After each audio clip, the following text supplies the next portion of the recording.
નમસ્કાર, હું દીપલ. આપ જોઈ રહ્યા છો ગાંધીનગરની સૌપ્રથમ web news channel live Gandhinagar. તો આવો નિહાળીએ આજનું જીવતું ધબકતું ગાંધીનગર લાઈવ ગાંધીનગરની નજરે.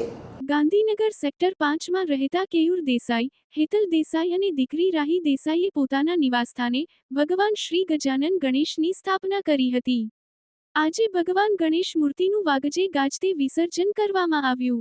મિત્રો અને સગા સ્નેહીઓની ઉપસ્થિતિમાં ગણેશજીની આરતી ઉતારવામાં આવી. ત્યારબાદ ગરબાના તાલે કોઈ ગણપતિની આરાધના કરી હતી અને પોતાના ઘરના આંગણે જ ભગવાન ગણપતિની માટીની મૂર્તિનું વિસર્જન કરવામાં આવ્યું હતું.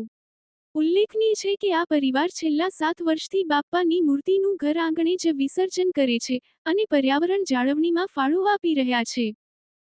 મહારાષ્ટ્ર, ગુજરાત સહિત સમગ્ર ભારતમાં અત્યારે ગણેશોત્સવ ઉજવાઈ રહ્યો છે. આ દરમિયાન લોકો વિવિધ થીમ પર આધારિત પંડાલમાં ગણેશોત્સવ ઉજવે છે, જ્યારે ઘરના ગણપતિ માટે પણ ભક્તો વિવિધ થીમ આધારિત શણગાર કરી ગણેશોત્સવની ઉજવણી કરે છે. પારસમણી ફાઉન્ડેશનના અધ્યક્ષ સંજય થોરાતના ઘરે દર વર્ષે વિવિધ થીમ પર આધારિત ગણેશોત્સવનું આયોજન કરવામાં આવે છે. આ વર્ષે છત્રપતિ શ્રી શિવાજી મહારાજની રાજધાની રાયગઢની થીમ પર શણગાર કરી એમણે ગણેશોત્સવનું આયોજન કર્યું છે, જે આકર્ષણનું કેન્દ્ર બન્યું છે. આ ગણેશોત્સવમાં ગાંધીનગર મહાનગરપાલિકાના કોર્પોરેટર શ્રીમતી હેમાબહેન ભટ્ટ, શ્રીમતી સોનાલીબહેન પટેલ, પૂર્વ ડેપ્યુટી મેયર પ્રેમલસિંહ ગોલ, જાણીતા gynaecologist doctor Nitaben Shekhat, doctor Kantibhai Shekhat, Uren Patel, Manthan Bhatt, Yogeshbhai Nai, doctor Mayur Joshi, Parasmani Rangoli ગ્રુપના સભ્યો, રનર્સ ગ્રુપના સભ્યો, જાણીતા કવિ, લેખક, સર્જક અને સમાજસેવી સભ્યોએ હાજરી આપી હતી. કિલ્લાનું ડેકોરેશન રિદ્ધિ દ્વારા કરવામાં આવ્યું હતું, જ્યારે ગાયત્રી થોરાત દ્વારા ગણપતિ દાદાને પ્રિય એવા મરાઠી મોદકનો પ્રસાદ સૌને આપવામાં આવ્યો હતો. Prisha creative mind tuition classes દ્વારા તાજેતરમાં ધોરણ 1 થી 8ના વિદ્યાર્થીઓ માટે એક દિવસીય પિકનિકનું આયોજન કરવામાં આવ્યું હતું. દિવસ દરમિયાન વિદ્યાર્થીઓએ એડવેન્ચર એક્ટિવિટીઝ, મહીસાગર નદી કિનારે ટ્રેકિંગ, સ્વિમિંગ પૂલ, વિવિધ રમતો, ગરબા, ડીજે ડાન્સ તેમજ સ્વાદિષ્ટ ભોજનનો પૂરો આનંદ માણ્યો. દરેક પ્રવૃત્તિએ બાળકોમાં ઉત્સાહ, આનંદ અને સાથે મળીને રમવાની મજા વધારી. આ પિકનિકનું સફળ સંચાલન Shrimati Bhumika Thakkar, owner Prisha creative mind tuition classes, તેમના પાર્ટનર શ્રીમતી મસરત આચાર્ય તથા શિક્ષિકા કુમારી અવની પટેલના માર્ગદર્શન અને સક્રિય સહભાગિતાથી શક્ય બન્યું. ખાસ આભાર જોયસ કિડ્સ પ્રી સ્કૂલના શિક્ષકગણનો, જેમણે વોલન્ટિયર તરીકે જોડાઈ સમગ્ર કાર્યક્રમને વધુ સરળ અને સુંદર બનાવ્યો.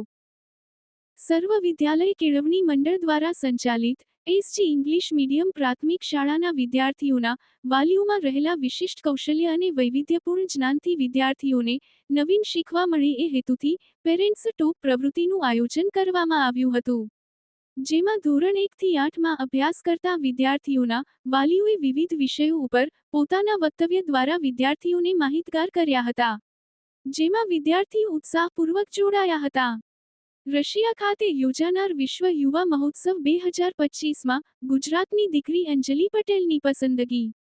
કર્ણાવતી યુનિવર્સિટી માટે આ ગૌરવપૂર્ણ ક્ષણ છે, કારણ કે યુનિવર્સિટીના નેશનલ સર્વિસ સ્કીમ NSSના કાર્યક્રમ અધિકારી અંજલિ પટેલની રશિયાના નિઝની નોવેગોર્ડ શહેર ખાતે 16-22 સપ્ટેમ્બર 2025 દરમિયાન યોજાનાર વિશ્વ યુવા મહોત્સવ માટે પસંદગી થઈ છે.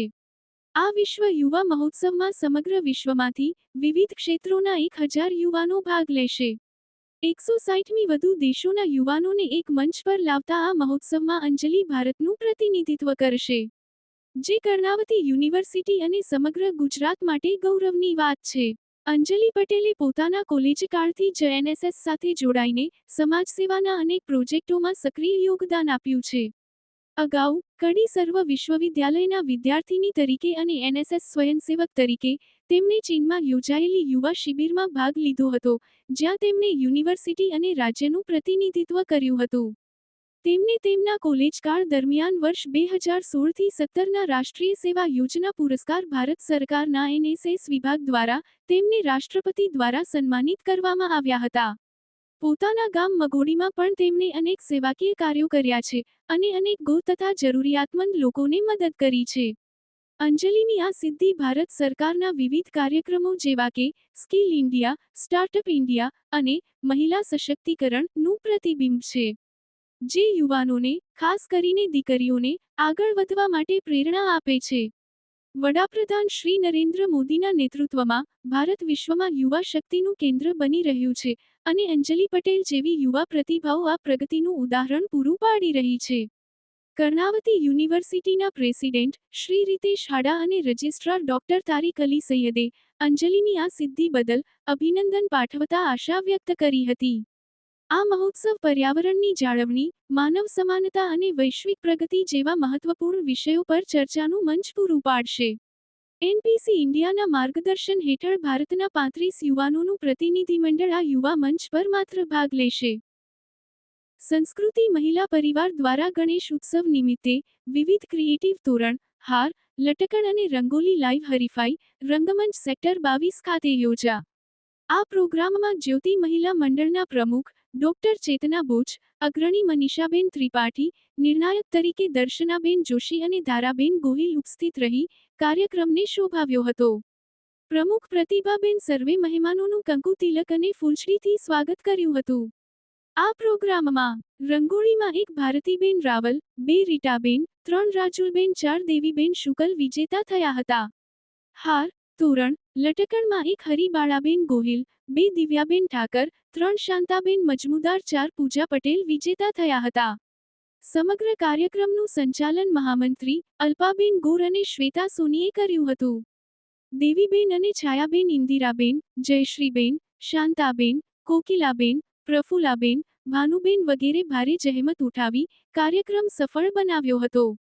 કાર્યક્રમના અંતે પ્રમુખ પ્રતિભાબેને સર્વનો આભાર માન્યો હતો.